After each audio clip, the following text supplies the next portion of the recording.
അപ്പോൾ comparative statement നോക്കിയപ്പോൾ some millions of rupees difference വന്നു അന്ന് ഇൻ 83 ഐ എം ടെല്ലിങ്. അപ്പോൾ ഞാൻ മരി ചെയ്തിട്ടില്ല. അപ്പോൾ this is way I came back.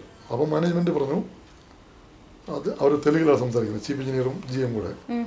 അപ്പോൾ പറഞ്ഞു ഈ എത്ര രൂപ ജോയ്ക്കുട്ടി വേണം ഇവിടെ താമസിക്കാൻ മാസം എന്ന് പറഞ്ഞു.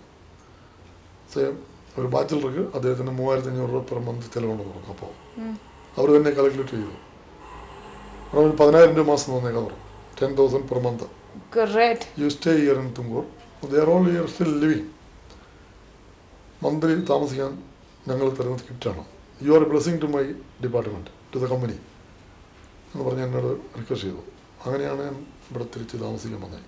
I think you were the dynamic person in the field. അപ്പോൾ ഞാൻ പിന്നെ ഇതുവരെ അവരോട് 10,000 രൂപ വാങ്ങിച്ചിട്ടില്ല, ചോദിച്ചിട്ടില്ല. പിന്നെ ഡ്യൂട്ടി ചെയ്തു. അപ്പോൾ എൻ്റെ ഒരു സ്നേഹിതൻ, അന്ന് പൗണ്ടറിലുണ്ടായിരുന്ന ഒരു സ്നേഹിതൻ, മിസ്റ്റർ നാരായണഗുഡ, അദ്ദേഹം ഈ become general manager of Tumkur HMD.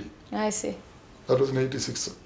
അദ്ദേഹം വരുന്ന വഴിക്ക് തന്നെ അദ്ദേഹത്തിൻ്റെ PA പറഞ്ഞ ഇവിടെ ഈ വരുന്ന വഴിക്ക് 2-3 ബിൽഡിംഗ് ഞാൻ പണിതിട്ടുണ്ട്. ഇതെല്ലാം നമ്മുടെ ജോയ്ക്കുട്ടിയാണ് കെട്ടിയെന്ന് പറഞ്ഞു. വിത്ത് ജോയ്ക്കുട്ടി, നമ്മുടെ പൗണ്ടറി ജോയ്ക്കുട്ടി എന്ന് പറഞ്ഞു. He was my manager in foundry. What a surprise. അപ്പോൾ അദ്ദേഹത്തിൻ്റെ PA he was my timekeeper in foundry. അപ്പോൾ അദ്ദേഹം പറഞ്ഞു എനിക്ക് ജോയ്ക്കുട്ടി കണ്ടേ പറ്റത്തുള്ളൂ പറഞ്ഞു. അപ്പോൾ തന്നെ വൈകിട്ട് ഉച്ച കഴിഞ്ഞപ്പോൾ അറ്റൻഡർ വീട്ടിൽ എന്ന് പറഞ്ഞു, മിസ്റ്റർ നാരായണ അവിടെ വന്നിട്ടുണ്ട്, ജോയ്ക്കുട്ടി അർജൻറ്റ് കാണുമെന്ന് പറഞ്ഞു.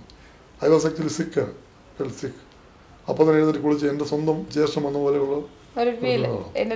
ഉടനെ തന്നെ കാർ സ്റ്റാർട്ട് ചെയ്ത് 4:55 അവിടെ ചെന്നു. അങ്ങനെ 86 ഈ മലയാളീസ്, അപ്പോൾ ഈ 6 years I never met any of the Malayalis in Tumkur. Because ഒരു നല്ല എക്സ്പീരിയൻസ് എനിക്കുണ്ടായിരുന്നു ബാംഗ്ലൂരിൽ. ഈ മലയാളീസ് സഹായിച്ചു. മലയാളീസ് ലാസ്റ്റിൽ കഷ്ടം വന്നപ്പോൾ അവരെല്ലാവരും കൈവിട്ടു.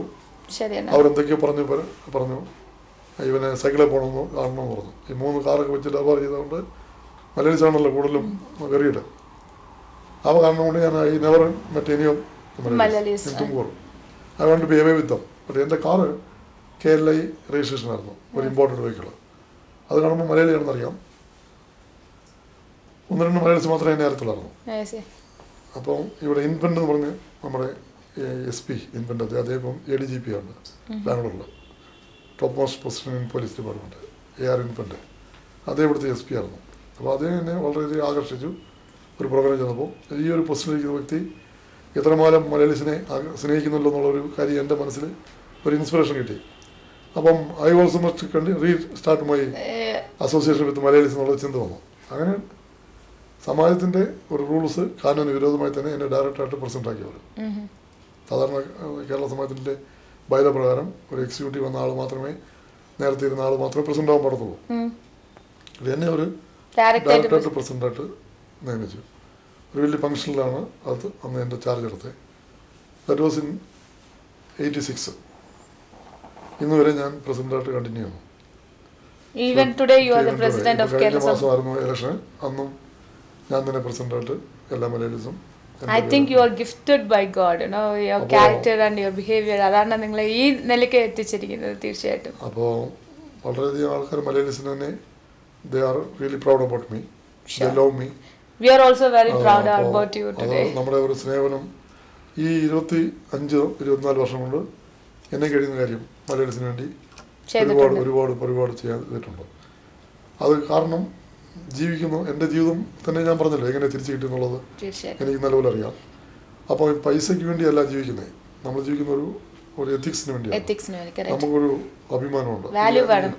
ഈ തുങ്കൂറിൽ വന്നിട്ട് ഒരു മലയാളി കാണിക്കുന്ന തെറ്റ് എല്ലാ മലയാളീസിനെയും ബാധിക്കും. ഒരു മലയാളിയുടെ സാക്രിഫൈസ് എല്ലാ മലയാളീസിനും പ്രൗഡാണ്. അപ്പോൾ അതാണ് എൻ്റെ ഒരു ആദർശം. പക്ഷെ നമ്മുടെ മലയാളീസ് തന്നെ സാക്രിഫൈസ് ചെയ്യുമ്പോൾ അവർ അഡ്വാൻറ്റേജ് എടുക്കുന്ന ആൾക്കാരാണ്. അതാണ് നിങ്ങളുടെ പ്രയർ എക്സ്പീരിയൻസ്. അപ്പോൾ പ്രത്യേകിച്ച് ഇവിടെ അഡ്മിഷൻ വരുന്ന കുട്ടികൾ, ഈ അത് പറയാൻ കൊള്ളാത്തൊരു സബ്ജക്റ്റാണ്. അന്ന് അഡ്മിഷൻ എന്ന് പറഞ്ഞാൽ ഈ ഏജന്റുമാരില്ലാത്ത സമയം പാവങ്ങൾ എന്നെ തിരക്കി വരും, പൈസ ഇല്ലാത്തവർ. പൈസ ഉള്ളവർ നേരിട്ട് പോയി അഡ്മിഷൻ എടുക്കും. അപ്പോൾ ഈ ഓരോ കോളേജിലും എത്ര വേക്കൻസി ഉണ്ടെന്ന് എനിക്കറിയാം. ഈ ഡയറക്ടർമാർ എന്നെ വിളിച്ച് പറയും അഡ്മിഷൻ ഇത്രയും മിച്ചമുണ്ടെന്ന് പറയും. അപ്പോൾ ഈ വരുന്ന പാവങ്ങളെ ഒരിക്കലും ഒരു ഉദാഹരണത്തിന് 5 നേഴ്സിംഗ് സ്റ്റുഡൻസിന് 25,000 റുപ്പീസ് മാത്രം കൊടുത്ത് ചേർത്തു. 5 നേഴ്സിംഗ് സ്റ്റുഡൻസിന് എൻ്റെ ലെറ്റർ പാർട്ടിൽ സ്വാമിജിക്ക് എഴുതി കൊടുത്തു.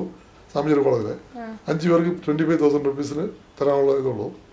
അതിൽ 4 പേര് പൈസ ആയിട്ട് വന്നപ്പോൾ 4 പേരുടെ ചേർത്തപ്പോൾ 25,000 കിട്ടി.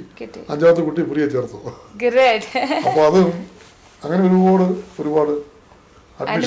അഡ്മിഷൻ മാത്രം ചെയ്തു. ഒരിക്കലും പഠിക്കാൻ പറ്റില്ല എന്ന് തീരുമാനിച്ച കുട്ടികളെയും ചേർക്കാൻ ഉള്ള അവസരം കിട്ടിയിട്ടുണ്ട്. സമാജത്തിന് പ്രൊവിഷൻ ഉണ്ടാക്കിയിട്ടുണ്ട്, ഡെത്ത് റിലീഫ് ഫണ്ട് ഉണ്ടാക്കിയിട്ടുണ്ട്, ഇൻഷുറൻസ് സ്കീം വെച്ചിട്ടുണ്ട്. അപ്പോൾ എമർജൻസി ഒരു മലയാളിക്ക് എന്തെങ്കിലും പ്രശ്നം വന്നാൽ ഉടനെ അവരെ സഹായിക്കാനുള്ള കളക്റ്റീവായിട്ട് ചെയ്യാനുള്ള സംവിധാനം. അതാണ് ആ സബ്ജക്റ്റിൽ. പിന്നെ എനിക്ക് ഭാര്യയും 2 പെൺപിള്ളേരും, മൂന്നാമത്തെ മോനുണ്ട്, 3 മക്കളുണ്ട്. സന്തുഷ്ടമായ കുടുംബം. We are very happy. ഞങ്ങൾ കഷ്ടമാണെങ്കിലും ശരി, സന്തോഷമാണെങ്കിലും താങ്ക് യു സോ മച്ച്. ഈ ഒരു ഇന്റർവ്യൂ എനിക്ക് കണ്ടന്റ് ഉണ്ടായിരുന്നു. ബിക്കോസ് ഒരു പ്രൊഫഷൻ ആണെങ്കിലും അല്ലെങ്കിൽ ഒരു ഹ്യൂമൻ ബീയിങ് ആണെങ്കിൽ എങ്ങനെ ജീവിക്കണ്ടേ എന്ന് പറയുന്നതിന് ഒരു എക്സാമ്പിൾ ആണ് ജോയ്ക്കുട്ടി സർ. എന്തായിരുന്നാലും തീർച്ചയായിട്ടും നിങ്ങൾ പറഞ്ഞ ഈ ക്യാരക്ടേഴ്സ് അല്ലെങ്കിൽ നിങ്ങളുടെ ഈ തോട്ട്സ് നമ്മുടെ പ്രേക്ഷകർക്ക് മനസ്സിലായി കാണും. ഈ പ്രോഗ്രാം കാണുന്ന ആരെങ്കിലും ഒരാൾ തീർച്ചയായിട്ടും നിങ്ങളുടെ ആ ഒരു ഇത് ഫോളോ ചെയ്യുകയാണെങ്കിൽ ഒരു മലയാളി നന്നായി കഴിഞ്ഞാൽ 10 മലയാളികൾക്ക് ഗുണമാണ്. എന്തായിരുന്നാലും ഇതിൻ്റെ നല്ല ഒരു തോട്ട്സും നല്ലൊരു എക്സ്പീരിയൻസ് ഷെയർ ചെയ്തതിന് വളരെ നന്ദി. നമസ്കാരം. ഈ TV ചാനലുകാർ ഇവിടെ വരുവാനും ഇങ്ങനെ കണ്ട് ഇത്ര നേരം സംസാരിക്കാനും ഒരവസരം ഉണ്ടാക്കിയതിന് അവർക്ക് ഞാൻ പ്രത്യേകിച്ച് എൻ്റെ നന്ദി പറയുന്നു. ഈ പ്രേക്ഷകർ പ്രത്യേകിച്ച് ഈ മറുനാട് മലയാളികൾക്കും എൻ്റെ ഒരു അനുഭവം ഒരു ഉദാഹരണമായിരിക്കും. എന്നെക്കാളിലും സാക്രിഫൈസ് ചെയ്ത് എന്നെക്കാളിലും കാര്യങ്ങൾ ചെയ്യുന്ന അനേകം മലയാളീസ് ഉണ്ട്. അതിലൊരാളായിട്ട് ഞാൻ എന്നെ തന്നെ കാണുന്നേ ഉള്ളൂ. ബൂസ്റ്റ് ചെയ്യാനായിട്ട്, നമുക്ക് പ്രശംസിക്കാനായിട്ട് ഒന്നുമില്ല. നമ്മൾ ചെയ്യേണ്ട അത്ര കാര്യങ്ങൾ നമ്മൾ ചെയ്തിട്ടില്ല. എല്ലാ മലയാളീസും തമ്മിലുള്ള സ്നേഹവും നമ്മളെ സഹായം ചെയ്യേണ്ടത് ഉത്തരവാദിത്തമാണെന്ന് പ്രതി ഓർത്തിരിക്കണമെന്ന് മാത്രം ഓർമ്മിച്ചുകൊണ്ട് എൻ്റെ വാക്കുകൾ അവസാനിപ്പിക്കുന്നു. സോ വ്യൂവേഴ്സ്, ഇന്നത്തെ ഈ എപ്പിസോഡിന്റെ ചോദ്യം ഇതാണ്: ജോയ്ക്കുട്ടി സർ കേരളത്തിലെ ഏത് സ്ഥലത്താണ്? ഞാൻ ഒരിക്കൽ കൂടി പറയാം, ജോയ്ക്കുട്ടി സർ കേരളത്തിൽ ഏത് സ്ഥലത്തു നിന്നാണ്? ഈ ചോദ്യത്തിന് ഉത്തരം വിളിച്ച് അറിയിക്കേണ്ട number 0484231778 or 83. I repeat the number 0484231778 or 83. Anyways, I'm just concluding this episode here. I'll meet you all in the next fantastic episode. Until then, take care.